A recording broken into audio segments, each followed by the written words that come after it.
शिरोमणि गुरुद्वारा प्रबंध कमेटी के प्रधान बीबी जागीर कौर और पूर्व शिक्षा मंत्री डॉक्टर दलजीत सिंह चीमा श्री आनंदपुर साहिब पहुंचे, जहां पर उन्होंने एक मीटिंग की और अलग अलग मुद्दों पर अपनी राय रखी। उत्तराखंड स्थित गुरुद्वारा नानकमता साहिब में उत्तराखंड के मुख्यमंत्री की तरफ नतमस्तक होने के समय से मर्यादा की उड़ाई गई धज्जियों के संबंध में बोलते हुए शिरोमणि गुरुद्वारा प्रबंध कमेटी के प्रधान बीबी जागीर कौर ने कहा कि हमारे धार्मिक स्थानों की अपनी मर्यादा है, जिसकी पालना करना हर व्यक्ति के लिए जरूरी है। एन स्टार न्यूज के लिए रूपनगर से सुषमा मॉडलिंग की रिपोर्ट।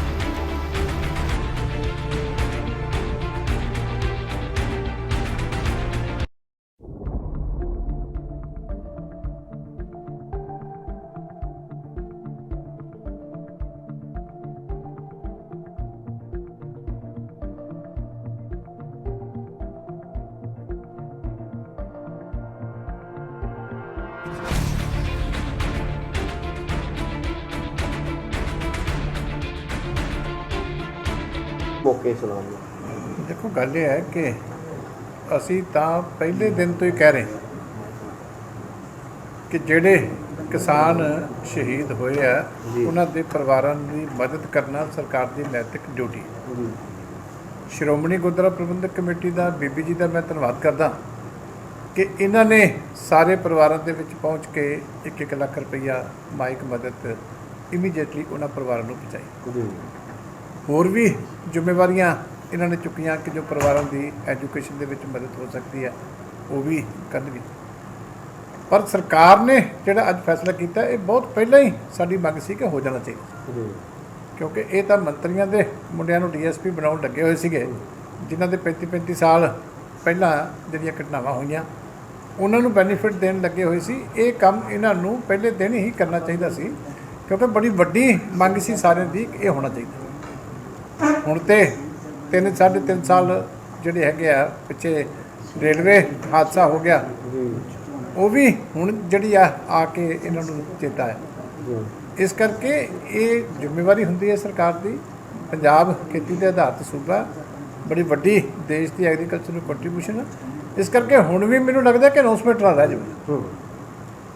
गल ਤਾਂ ਆ कि जो प्रॉपर किसी के बच्चे की क्वालिफिकेशन बनती है उसका सन्मान ਤਾਂ ਆ कि वो मुताबिक उन्होंने क्वालिफिकेशन दी भी जाए। ये ना हो कि सिर्फ इलैक्शन के मद्देनज़र रखद्या कि DC अफसर च माड़ा मोटा किसी ने कहा कि इनू टैंपरेरी तौर पर 2 महीने लवा दो, तो बाद जोड़ा नुकसान हो जो उन्होंने प्रॉपर क्वालिफिकेशन बनती है, जिस तरह अगे कंपैशनेट ग्राउंड के उत्ते दित्तियां जांदियां उस तरह ही प्रॉपर जी रैगूलर उन्होंने नियुक्ति जी वो देनी बनती है और उन्होंने योग्यता के मुताबिक सही नियुक्ति देनी बनती है, ताकि परिवारों का जोड़ा रोटी रोजी है वो चलता है। बिल्कुल बदलाव किवें देखदे हो जो सिद्धू साहब नूं पेश किया जा रहा, पर आंदे ही कह देना प्यासे नूं खूह कोल आउण दी लोड़ है, या इस तरह की चीज़ों नूं की लगता है कि ये चीज़ बदलाव है या कुछ परेशान? देखो कांग्रेस पार्टी जिहड़ी है इहदी हुण बेड़ी डुब रही है, इहनूं कोई बचा नहीं सकता। बिल्कुल टोटल डाउन परफॉर्मेंस है पंजाब दे विच। आपे इन्हां दे MLA चीकां मार रहे सी कि असी की जाके कहांगे, असी पिंडां दे विच वड़ नहीं सकते।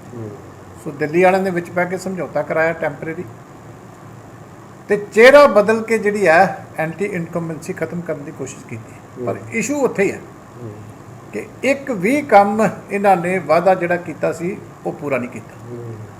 ਹੁਣ ਅੱਜ ਜਾਖੜ ਸਾਹਿਬ ਨੂੰ ਚੇਤਾ ਆ ਗਿਆ ਜਦੋਂ ਪ੍ਰਧਾਨਗੀ ਖੁੱਸ ਗਈ, ਤੇ ਜਾਖੜ ਸਾਹਿਬ ਨੇ ਚਿੱਠੀ ਲਿਖੀ ਹੈ ਕਿ ਇੱਕ ਮੰਤਰੀ ਨੇ ਡਬਲ ਕਲੇਮ ਕੀਤਾ ਹੋਇਆ ਜਿਹੜਾ ਆਪਣੇ ਮੁਆਵਜ਼ੇ ਦਾ, ਉਹਦੇ ਤੇ ਐਕਸ਼ਨ ਲਓ। ਪਰ ਜਾਖੜ ਸਾਹਿਬ ਜਿਹੜੀ ਐਡੀ ਵੱਡੀ ਕਰਪਸ਼ਨ ਤੁਹਾਡੇ ਹੁੰਦਿਆਂ ਪ੍ਰਧਾਨ ਹੁੰਦਿਆਂ 4 ਸਾਲ ਮੰਤਰੀਆਂ ਨੇ ਕੀਤੀ ਹੈ, ਉਹਦੇ ਵਾਸਤੇ ਕਿਉਂ ਨਹੀਂ ਤੁਸੀਂ ਆਵਾਜ਼ ਉਠਾਉਂਦੇ? ਇੰਨੀ ਨਜਾਇਜ਼ ਸ਼ਰਾਬ ਦੀ ਵਿਕਰੀ ਹੋਈ ਹੈ। ਇੱਕ ਚੀਫ ਸੈਕਟਰੀ ਨੇ ਕਿਹਾ ਸੀ ਕਿ 5600 ਕਰੋੜ ਦਾ ਰੈਵਨਿਊ ਲਾਸ ਪੰਜਾਬ ਦੇ ਵਿੱਚ ਹੋਇਆ, उत्थे जाखड़ साहब ने चिट्ठी नहीं लिखी। शराब दी नजायज़ फैक्ट्रियां फड़ियां गई, उन्होंने खिलाफ जी नहीं है। सारा सैंड माफिया जोड़ा है, रेत माफिया, ये सारे पंजाब के खजानिया की लुट होंदी रही, उत्थे उन्होंने चिट्ठी नहीं लिखी। करफ्यू के दौरान सारी शराब जी है वो 2 नंबर के डिस्टलरियां तो सीधी विकती रही, उत्थे उन्होंने चिट्ठी नहीं लिखी। 125 बंदे जोड़े है जहरीली शराब पी के 3 जिलों च मर गए, उत्थे जाखड़ साहब ने चिट्ठी नहीं लिखी। इस करके ईमानदारी के नाल चलो हुण कुर्सी खुस गई, फिर सारा सच बोलना तो हुण सारा बोलो ना। ਹਾਲੇ ਕਿਉਂ ਅੱਧੇ ਦੀ ਗੱਲ ਕਿਉਂ ਕਰਦੇ? ਔਰ 4 ਸਾਲ ਇਹ ਪ੍ਰਧਾਨਗੀ ਕਰਦੇ ਰਹੇ। ਇਹਦਾ ਮਤਲਬ 4 ਸਾਲ ਪੜ੍ਹਦੇ ਪਾਉਂਦੇ ਰਹੇ ਸੀ। ਹੁਣ ਜਿਸ ਬੰਦੇ ਨੇ ਜ਼ਿਆਦਾ ਕੁਰਸੀ ਦੀ ਲੱਤ ਖਿੱਚਣ 'ਚ ਜ਼ੋਰ ਲਾਇਆ, ਉਹਦੇ ਇੱਕ ਦੇ ਉੱਤੇ ਤਾਂ ਤੁਸੀਂ ਦੇਤਾ, ਇਸ ਤੇ ਕਹਿੰਦੇ ਉਹਦੇ ਖਿਲਾਫ ਵੀ ਐਕਸ਼ਨ ਹੋਵੇ, ਪਰ ਬਾਕੀਆਂ ਨੇ ਕਿਉਂ ਨਹੀਂ? ਤੇ 4 ਸਾਲ ਤੁਸੀਂ ਪੜ੍ਹਦੇ ਕਿਉਂ ਪਾਏ? ਜਾਖੜ ਸਾਹਿਬ ਨੂੰ ਦੱਸਣਾ ਚਾਹੀਦਾ। ਗਿਣਤੀ ਵਿੱਚ ਬਹੁਤ ਬਣ ਚੁੱਕੇ ਹੈ। ਇੱਕ ਇੱਕ ਪਿੰਡ 'ਚ 5-5 7-7 11-11 ਤੱਕ ਵੀ ਵੱਡੇ ਪਿੰਡਾਂ 'ਚ ਬਣ ਗਏ ਹੈ। ਮੇਰੀ ਹੱਥ ਜੋੜ ਕੇ ਬੇਨਤੀ ਹੈ, ਗੁਰੂ ਘਰ ਥੋੜ੍ਹੇ ਬਣਾਓ, ਲੇਕਿਨ ਉਸ ਗੁਰੂ ਘਰ ਦੀ ਮਾਣ ਮਰਿਆਦਾ ਨੂੰ ਬਹਾਲ ਰੱਖਣਾ ਤੇ ਉੱਥੋਂ ਦੇ ਸਿਧਾਂਤਕ ਤੌਰ ਤੇ ਪਹਿਰੇਦਾਰੀ ਨੂੰ ਰੱਖਣ ਵਾਸਤੇ ਸਾਨੂੰ ਬਹੁਤ ਮਜ਼ਬੂਤੀ ਨਾਲ ਤੁਰਨਾ ਪਵੇਗਾ। ਪੂਰੇ ਸੇਵਾਦਾਰ ਰੱਖੋ, ਗੁਰੂ ਪਾਤਸ਼ਾਹ ਦੀ ਸੇਵਾ ਸੰਭਾਲ ਵਾਸਤੇ ਗ੍ਰੰਥੀ ਵਧੀਆ ਰੱਖੋ, ਗੁਰੂ ਘਰ ਦੀ ਮਰਿਆਦਾ ਨੂੰ ਪਰਪੱਕਤਾ ਨਾਲ ਅੱਗੇ ਪਹੁੰਚਾਉਣ ਵਾਸਤੇ ਔਰ ਸ਼ਬਦ ਗੁਰੂ ਦੀ ਗੱਲ ਘਰ ਘਰ ਪਹੁੰਚਾਉਣ ਵਾਸਤੇ। ਇੱਕ ਤੇ ਇਸ ਗੱਲ ਤੇ ਮੈਂ ਸਾਰਿਆਂ ਨੂੰ ਬੇਨਤੀ ਕਰਦੀ ਹਾਂ, ਕਿਉਂਕਿ ਆ ਜਿਹੜੇ ਆਮ ਤੌਰ ਤੇ ਅਸੀਂ ਦੇਖੇ ਹਾਂ ਕਿ ਗੁਰੂ ਦੇ ਅਪਮਾਨ ਵਿੱਚੋਂ ਘਟਨਾਵਾਂ ਵਾਪਰਦੀਆਂ, ਭਾਵੇਂ ਗੁਰੂ ਸਾਹਿਬ ਨੂੰ ਕੋਈ ਫਰਕ ਨਹੀਂ। ਗੁਰੂ ਸਾਹਿਬ ਸ਼ਬਦ ਹੈ, ਜੋਤ ਹੈ, ਉਹ ਇੱਕ ਗਿਆਨ ਹੈ, ਉਹ ਇੱਕ ਰੂਹਾਨੀ ਸ਼ਕਤੀ ਹੈ, ਉਹਨੂੰ ਕੋਈ ਫਰਕ ਨਹੀਂ। ਲੇਕਿਨ ਸਾਡੀ ਮਾਨਸਿਕਤਾ ਜਿਹੜੀ ਹੈ ਉਹ ਕਮਜ਼ੋਰ ਦਿਸਦੀ ਹੈ, ਉਹ ਬਿਮਾਰ ਦਿਸਦੀ ਹੈ। ਸਾਨੂੰ ਆਪਣੀ ਮਾਨਸਿਕਤਾ ਠੀਕ ਕਰਨ ਵਾਸਤੇ ਗੁਰੂ ਕੋਲੋਂ ਬਖਸ਼ਿਸ਼ ਲੈਣੀ ਚਾਹੀਦੀ ਹੈ, ਔਰ ਮੈਂ ਸਮਝਦੀ ਹਾਂ ਕਿ ਸਾਨੂੰ ਸਾਰਿਆਂ ਨੂੰ ਇਸ ਗੱਲ ਤੇ ਸੁਚੇਤ ਹੋਣਾ ਚਾਹੀਦਾ। ਅੱਜ ਗੁਰਦੁਆਰਿਆਂ ਦੇ ਵਿੱਚ ਬਹੁਤ ਸਾਰੇ ਉਹ ਲੋਕ ਵੜਦੇ ਜਾ ਰਹੇ ਹੈ ਜਿਹੜੇ ਤੁਹਾਡੀ ਗੁਰਮਤ ਨੂੰ ਢਾਹ ਵੀ ਲਾਉਣਾ ਚਾਹੁੰਦੇ, ਔਰ ਗੁਰਮਤ ਨੂੰ ਪਰਪੱਕਤਾ ਵਿੱਚ ਲਿਆਉਣ ਵਾਸਤੇ ਸਾਨੂੰ ਟ੍ਰੇਨਡ ਗ੍ਰੰਥੀ ਔਰ ਟ੍ਰੇਨਡ ਜਿਹੜੇ ਪਾਠੀ ਚਾਹੀਦੇ ਹੈ, ਸ਼ੁੱਧ ਪਾਠ ਕਰ ਸਕਣ। ਸਾਨੂੰ ਸੰਥਿਆ ਲੈਣੀ ਬਹੁਤ ਜ਼ਰੂਰੀ ਹੈ। ਪਾਠੀਆਂ ਨੂੰ ਮੇਰੀ ਬੇਨਤੀ ਹੈ ਕਿ ਅਸੀਂ ਐਲਾਨ ਕਰ ਚੁੱਕੇ ਹਾਂ ਕਿ ਸਾਰੇ ਗੁਰੂ ਘਰਾਂ ਦੇ ਸਾਡੇ ਜਿਹੜੇ ਹੈੱਡ ਗ੍ਰੰਥੀ ਹੈ ਜਾਂ ਪਿੰਡਾਂ ਦੇ ਕੋਈ ਗ੍ਰੰਥੀ ਜਿਨ੍ਹਾਂ ਨੇ ਆਪ ਕਿਸੇ ਸੰਥਿਆ ਲਈ ਹੋਵੇ, ਕਿਸੇ ਸੰਸਥਾ ਦੇ ਵਿੱਚੋਂ, ਕਿਸੇ ਮਿਸ਼ਨਰੀ ਕਾਲਜ ਵਿੱਚੋਂ, ਮਿਸ਼ਨਰੀ ਸੰਸਥਾਵਾਂ ਦੇ ਵਿੱਚੋਂ ਜਿਨ੍ਹਾਂ ਨੇ ਸੰਥਿਆ ਲਈ ਹੈ, ਉਹ ਅੱਗੇ ਘੱਟੋ ਘੱਟ 10 ਤੋਂ 20 ਬੱਚਿਆਂ ਨੂੰ ਸੰਥਿਆ ਦੇਣ, ਤਾਂ ਜੋ ਪਿੰਡਾਂ ਵਿੱਚ ਅਸੀਂ ਚੰਗੇ ਗ੍ਰੰਥੀ ਦੇ ਸਕੀਏ।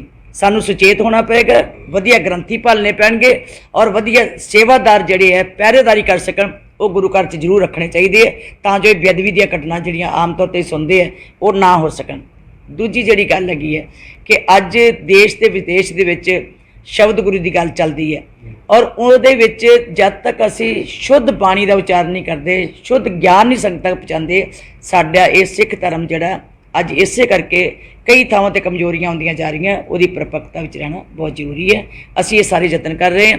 ਅੱਜ ਗੁਰੂ ਤੇਗ ਬਹਾਦਰ ਸਾਹਿਬ ਜੀ ਖਾਲਸਾ ਕਾਲਜ ਦੇ ਵਿੱਚ ਅਸੀਂ ਬਹੁਤ ਸਾਰੇ ਸਾਡੇ ਕੰਟੈਕਟ ਤੇ ਚੱਲਦੇ ਆ ਰਹੇ ਸੀਗੇ, ਪ੍ਰੋਫੈਸਰ ਵੀ, ਨੌਨ ਟੀਚਿੰਗ ਵੀ, ਟੀਚਿੰਗ ਵੀ, ਉਹਨਾਂ ਸਾਰਿਆਂ ਨੂੰ ਅਸੀਂ ਰੈਗੂਲਰ ਕੀਤਾ। 24 ਦੇ ਕਰੀਬ ਹੈ, ਔਰ ਉਹ ਸਾਰੇ ਅਸੀਂ ਰੈਗੂਲਰ ਕਰ ਦਿੱਤੇ ਹੈ, ਕਿਉਂਕਿ ਉਹਨਾਂ ਨੇ ਬੜੀ ਮਿਹਨਤ ਕੀਤੀ ਹੈ। ਕੋਵਿਡ ਦੇ ਸਮੇਂ 'ਚ ਵੀ ਉਹਨਾਂ ਨੇ ਬੜਾ ਕੰਮ ਕੀਤਾ। ਉਹਨਾਂ ਸਾਰਿਆਂ ਦੀਆਂ ਸੇਵਾਵਾਂ ਨੂੰ, ਉਹਨਾਂ ਦੀਆਂ ਯੋਗਤਾ ਨੂੰ ਔਰ ਉਹਨਾਂ ਦੀ ਮਿਹਨਤ ਨੂੰ ਦੇਖਦਿਆਂ ਹੋਇਆਂ ਉਹਨਾਂ ਨੂੰ ਅਸੀਂ ਅੱਜ ਰੈਗੂਲਰ ਕਰਕੇ ਜੋ ਸਾਡਾ ਫਰਜ਼ ਸੀ ਉਹ ਅਸੀਂ ਪੂਰਾ ਕੀਤਾ। ਬਹਾਦਰ ਖਾਲਸਾ ਕਾਲਜ ਵਿਖੇ ਕੁਝ ਜੋ ਪਰਮਾਨੈਂਟ ਕੀਤੇ ਨੇ ਉਹਨਾਂ ਦੀ ਸੂਚੀ ਚਾਹਾਂਗੇ, ਤੇ ਨਾਲ ਹੀ ਜੋ ਦੂਰ ਦਰਾਡੇ ਨੇ ਪੰਜਾਬ ਵਿੱਚ ਪ੍ਰਭਾਵ ਹੈ ਸ਼੍ਰੋਮਣੀ ਗੁਰਦੁਆਰਾ ਪ੍ਰਬੰਧਕ ਕਮੇਟੀ ਦਾ, ਦਿੱਲੀ ਵਿੱਚ ਵੀ, ਵੱਖ-ਵੱਖ ਰਾਜਾਂ ਵਿੱਚ ਹੈ, ਪਰ ਕਈ ਰਿਮੋਟ ਏਰੀਆ ਵਿੱਚ ਇਸ ਤਰ੍ਹਾਂ ਦੀਆਂ ਘਟਨਾਵਾਂ ਨਾ ਅੱਗੇ ਨੂੰ ਆਉਣ, ਕੀ ਸੰਦੇਸ਼ ਦੇਣਾ?